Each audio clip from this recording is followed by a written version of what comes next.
Congress in charge Meenakshi Natarajan PCC chief Mahesh Kumar గౌడ్కు మంత్రి సురేఖ వివరణ ఇచ్చారు. తన ఇబ్బందులన్నీ చెప్పుకున్నానన్నారు. అంతకు మించి మీడియాతో మాట్లాడేందుకు ఆసక్తి చూపించడం లేదు. ఈ వీడియోని చివరి వరకు చూడండి. లైక్, షేర్, సబ్స్క్రైబ్ చేసుకోవడం మర్చిపోకండి. మీరు చూపిస్తున్న ప్రేమ అండ్ ఆదరణకు థ్యాంక్ యూ. తెలంగాణ మంత్రి కొండా సురేఖ తన మాజీ ఓఎస్డీ సుమంత్ వివాదం పైన party incharge Meenakshi Natarajan, PCC chief Mahesh Kumar గౌడ్లకు వివరణ ఇచ్చారు. ఈ విషయం పరిష్కారం కోసం ప్రయత్నిస్తున్నానని వారు కొండా సురేఖకు హామీ ఇచ్చారు. ఇక ఈ అంశాన్ని పార్టీ పెద్దలే చూసుకుంటారని మంత్రి సురేఖ తెలియజేశారు. ఉమ్మడి నల్గొండ జిల్లాలోని సిమెంట్ కంపెనీల యాజమాన్యాలను బెదిరించి డబ్బు వసూలు చేస్తున్నాడనే ఆరోపణలు మంత్రి కొండా సురేఖ ఓఎస్డీ సుమంత్ పైన రావడంతో వివాదం మొదలైంది. ఈ ఘటన ప్రభుత్వ దృష్టికి వచ్చిన తరువాత సుమంత్ను ఓఎస్డీ పదవి నుంచి తొలగించారు. ఈ క్రమంలో పోలీసులు మంత్రి నివాసానికి చేరుకుని సుమంత్ను విచారించడానికి ప్రయత్నించారు. దాంతో మంత్రి కుమార్తె సుష్మితా పటేల్ మీడియాతో మాట్లాడుతూ పార్టీ పెద్దలు తమపైన కుట్రలు పన్నుతున్నారని ఆరోపణలు చేశారు. తల్లిదండ్రులను లక్ష్యంగా చేసుకుని బురద చల్లుతున్నారని అన్నారు సుష్మిత. మీడియా మిత్రులందరికీ కూడా నమస్కారం. ఈరోజు మా AICC general secretary Meenakshi madam గారి దగ్గరికి రావడం జరిగింది. మా పిసిసి ప్రెసిడెంట్ గారు కూడా ఇక్కడికి రావడం జరిగింది.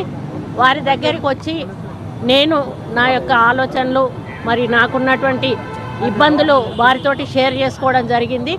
వారందరూ కూడా కూర్చొని మాట్లాడి దీనికి ఒక సొల్యూషన్ తీసుకొస్తామని చెప్పారు. అది వాళ్ళకు వదిలేసి నేను వాళ్ళకి చెప్పాల్సింది చెప్పి వాళ్ళకే అప్పచెప్పి ఈరోజు ఏది నిర్ణయం తీసుకున్నా కూడా వాళ్ళు ఇచ్చిన ఆదేశాల మేరకు నేను ముందుకు పోతానని తెలియజేస్తాను. మాట్లాడారు, ఆమె ఏం చెప్పారు మేడం? అదే చెప్పారు, వాళ్ళకు వదిలేశాను, వాళ్ళు మేము చూసుకుంటాము, మేము చూసుకొని మేము కోఆర్డినేట్ చేస్తామని చెప్పారు. ఈ అంశం పైన మీడియాతో మాట్లాడాలని కొండా సురేఖ అంటున్నారు. కానీ మీనాక్షి నటరాజన్ మంత్రి సురేఖతో ఫోన్లో మాట్లాడి మీడియా ముందుకు వెళ్ళకండి, కూర్చొని చర్చిద్దామని సూచించారు. గురువారం మధ్యాహ్నం ఎమ్మెల్యే క్వార్టర్స్లో మంత్రి కొండా సురేఖ కుమార్తె సుష్మితతో కలిసి మీనాక్షి నటరాజన్ మహేష్ కుమార్ గౌడ్లను కలిశారు. కేబినెట్ సమావేశానికి హాజరు కాకుండా ఈ భేటీలో పాల్గొన్నారు. నిన్నటి పోలీస్ ఎపిసోడ్, సుమంత్ వ్యవహారం, గత అంశాలపైన మాట్లాడారు.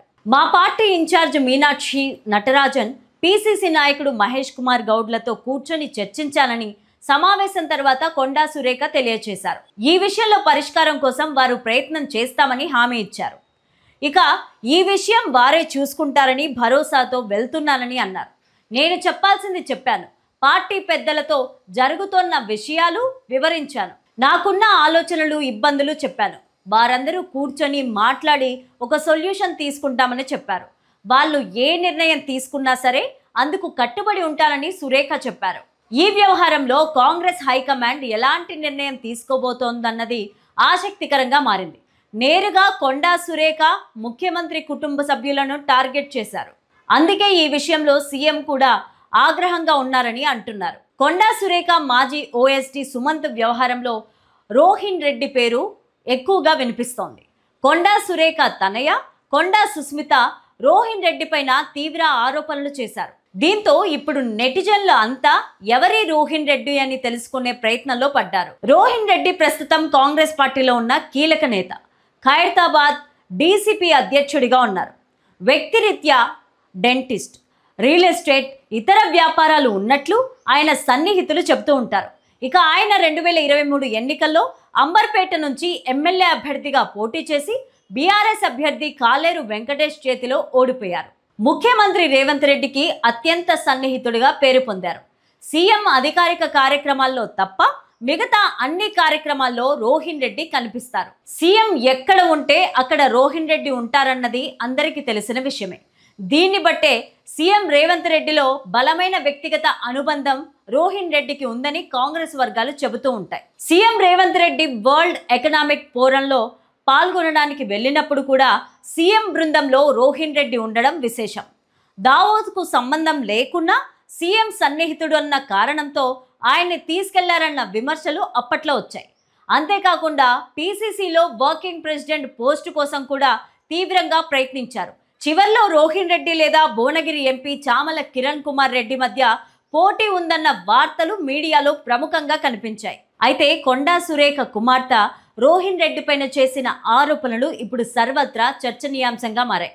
కొండా సురేఖ మాజీ ఓఎస్డీ సుమంత్కు రోహిన్ రెడ్డికి మధ్య ఉన్న సంబంధం ఏంటి, సుష్మిత పైన వచ్చిన ఆరోపణలో రోహిన్ పాత్ర ఎంత ఉంది అనే ప్రశ్నలైతే తలెత్తుతున్నాయి. కొండా సుష్మిత రోహిన్ రెడ్డి పైన చేసిన ఆరోపణలు ఇవే. సిమెంట్ కంపెనీ వివాదాల్లో ప్రమేయం, సురేఖ మాజీ ఓఎస్డీ సుమంత్ పైన డెక్కన్ సిమెంట్ ప్రతినిధులను గన్తో బెదిరించి డబ్బులు డిమాండ్ చేశారనే ఆరోపణ ఉంది. దీనిపైన మంత్రి ఉత్తమ్ కుమార్ రెడ్డి స్వయంగా ఫిర్యాదు చేసినట్టు సమాచారం. ముఖ్యమంత్రి సన్నిహితుడు రోహిన్ రెడ్డి కార్యాలయంలోనే ఈ ఘటన జరిగినట్లు కొండా సుష్మిత ఆరోపిస్తున్నారు. ఈ ఘటన జరిగినప్పుడు అక్కడ రోహిన్ రెడ్డి స్వయంగా ఉన్నట్లు ఆమె మీడియాకు చెప్పడం విశేషం. మాజీ ఓఎస్డీ సుమంత్ పైన చర్యలు ఉపక్రమించి రోహిన్ రెడ్డిని ఎలా వదిలేస్తారని సుష్మిత ప్రశ్నించారు. ఇక రెండవది ఆయుధాల ఆరోపణ. సుమంత్ వద్ద గన్ దొరికిందని పోలీసులు చెబుతున్నారని కొండా సురేఖ మీడియా ముందు చెప్పారు. అయితే సుమంత్ వద్ద గన్ను దొరికింది నిజమే, అది రోహిన్ రెడ్డే తీసుకొని వచ్చి ఉండొచ్చన్న అనుమానాన్ని కొండా సుష్మిత వ్యక్తం చేయడం గమనించాలి. అంతేకాకుండా రోహిన్ రెడ్డికి గన్ ఇచ్చింది సీఎం రేవంత్ రెడ్డి అని, సీఎం కనుసన్నల్లోనే ఇదంతా జరిగి ఉండొచ్చని కొండా సుష్మిత సంచలన ఆరోపణలు చేశారు. కుట్రలో భాగస్వామ్యం. బీసీ మంత్రిగా ఉన్న తన తల్లి కొండా సురేఖను అణిచివేసేందుకే సీఎం రేవంత్ రెడ్డి, ఆయన సన్నిహితులు రోహిన్ రెడ్డి, సలహాదారులు వేం నరేందర్ రెడ్డి అనే సామాజిక వర్గానికి చెందిన కొందరు మంత్రులు కుట్రలు చేస్తున్నారని కొండా సుష్మిత ఆరోపించారు. ఇలా కొండా సుష్మిత చేసిన ఆరోపణలతో ఇప్పుడు తెలంగాణ వ్యాప్తంగా రోహిన్ రెడ్డి పేరు మారుమోగిపోతోంది. అసలు ఏం జరిగిందన్న చర్చ పెద్ద ఎత్తున జరుగుతోంది. అయితే కొండా సుష్మిత చేసిన ఆరోపణలపైన సీఎం రేవంత్ రెడ్డి అదే రీతిలో ఆరోపణలు ఎదుర్కొంటున్న రోహిన్ రెడ్డి ఎలా స్పందిస్తారో వెయిట్ చేసి చూడాల్సిందే.